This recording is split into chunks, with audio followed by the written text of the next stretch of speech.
सतਿਗੁਰੂ ਵਾਹਿਗੁਰੂ ਜੀ ਕਾ ਖਾਲਸਾ ਵਾਹਿਗੁਰੂ ਜੀ ਕੀ ਫਤਿਹ।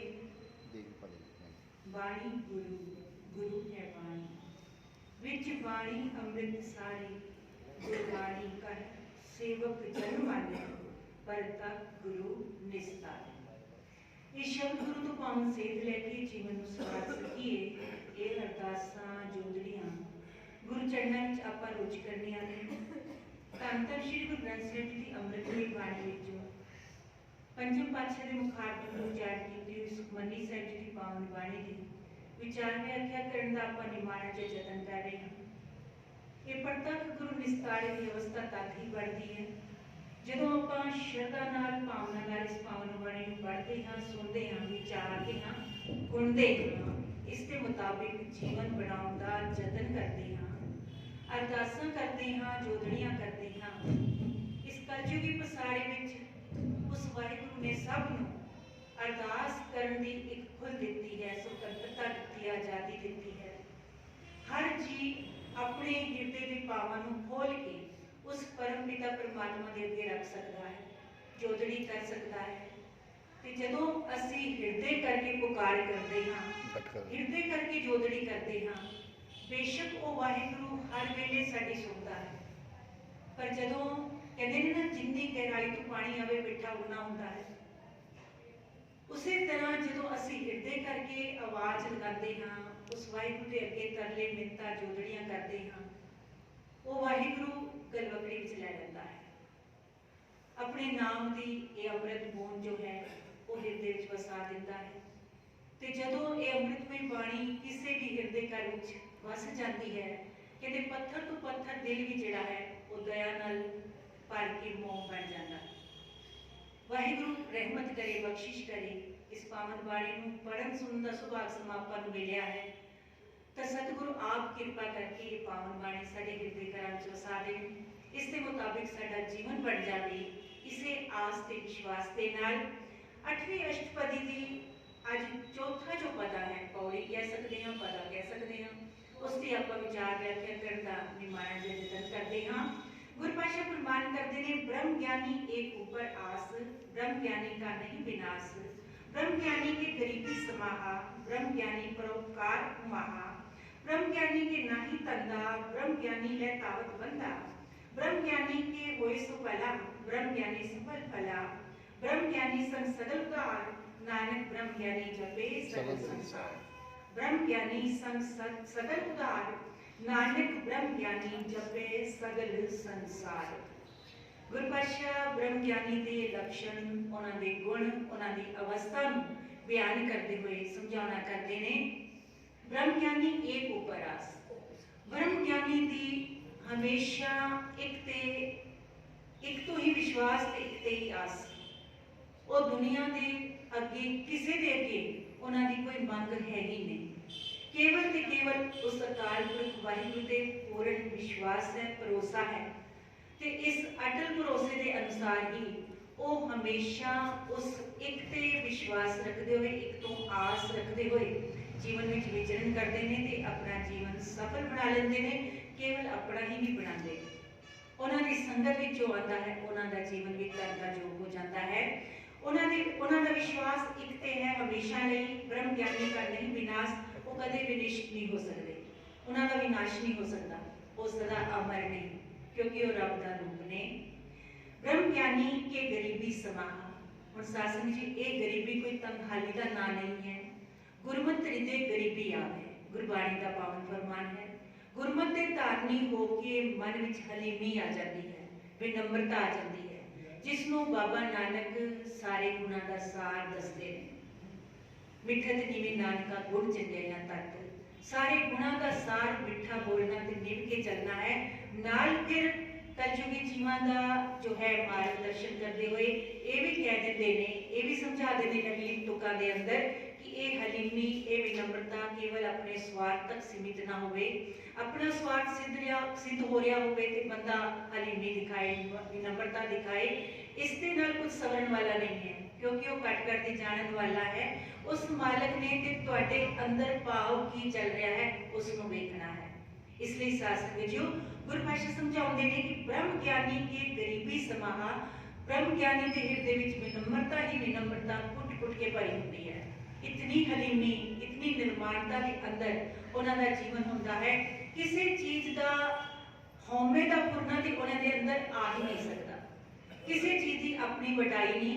ये सारा कुछ जो इतनी बख्शिश हुई है, ब्रह्म ज्ञान की अवस्था प्राप्त हुई है, ये सारी उस एक दे विश्वास सदके ते एक दी आस सदके ते फिर उस दे भरोसे सदके ते फिर उस दे शुकराने सदके हुई है। गुरु पातशाह समझावना करते हैं, ब्रह्म ज्ञानी परोपकार महा परोपकारी सुभाव है उन्होंने। उन्होंने अंदर एक चाव चढ़िया रहता है कि किवें असीं परोपकार दे कारज करिए ते उस दे लई अंदर इस तरह की सोच बनी रहती है भी जोड़ा भी काम होवे, क्योंकि उन्होंने स्वार्थ के तत्व ते बहुत उत्ते उठ चुके होंगे ने ना, उन्होंने अपना कोई स्वार्थ नहीं है। ते जदों परोपकार की भावना नाल, सेवा की भावना नाल जीवन में कोई विचरण करता है तो वो सेवा सफल हो जाती है जदों निष्काम भाव नाल की जाती है। परोपकार लिए उन्होंने जीवन है, उन्होंने अंदर चाव चढ़िया रहता है कि कोई ऐसा वसीला बढ़िया रहे कि साडे हथों परोपकार के कार्य सिद्ध होते रहन, दूजियां दा भला होंदा रहे।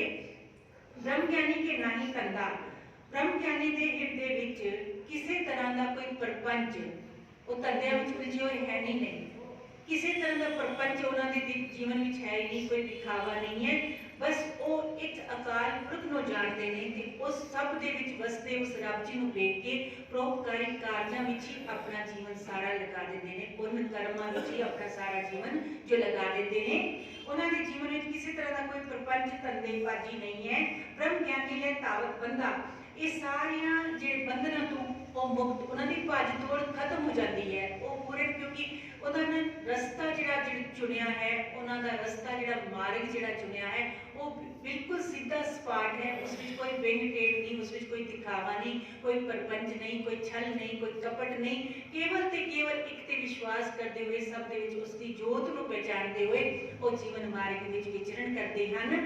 गुरु पातशाह समझाते हैं, ब्रह्म ज्ञानी सफल भला उन्होंने सारे कार्य सफल ने ते उन्होंने जो सोच पवित्र है, इस करके उन्होंने कार्य भी सारे सफल सहज सुभाए हो जाते हैं। क्योंकि गुरबाणी का ही पावन प्रमाण है, संतां के कार्य आप खड़ोया हर काम करा बनाया ना। वो वाहिगुरु जी फिर उन्होंने हर कार्य में कोई रुकावट आन ही नहीं देते, कोई विघन पैण ही नहीं देते। ते जदों इस तरह परोपकार की भावना नाल कोई कार्य करते ना, जिवें बाबा फरीद जी कहते उन्होंने अपना सारा कुछ जो संतां के जीवन में वेखोगे वो सारी उन्होंने संपत्तियां, उन्होंने जो कुछ भी धन दौलत उन्होंने कोल अपना होंदा है, पैतृक रूप में मिलिया होंदा है, जो कुछ भी उन्होंने कोल होंदा है वो सारा परोपकार लिए होंदा है। वो सारा कुछ दूजियां दे लुटा दिंदे ने ते उन्हां विच ही उन्हां नूं खुशी दी अनुभूति होंदी है। कहते बाबा फरीद जी एक बार एक राजे दे महल जांदे, वो अक्सर अपना सारा कुछ ते परोपकार विच लगा चुके सन, पर ये धर्म के जो कार्य करने होंगे, परोपकार के जिहड़ा भी कार्य करना होवे उस विच माया की लोड़ ते पैंदी है ना। हुण उस दे लई एक राजा बड़ा ही इस भावना वाला, परोपकारी भावना वाला, समझ लो दया दान की दृष्टि वृष्टि उन्होंने अंदर सी।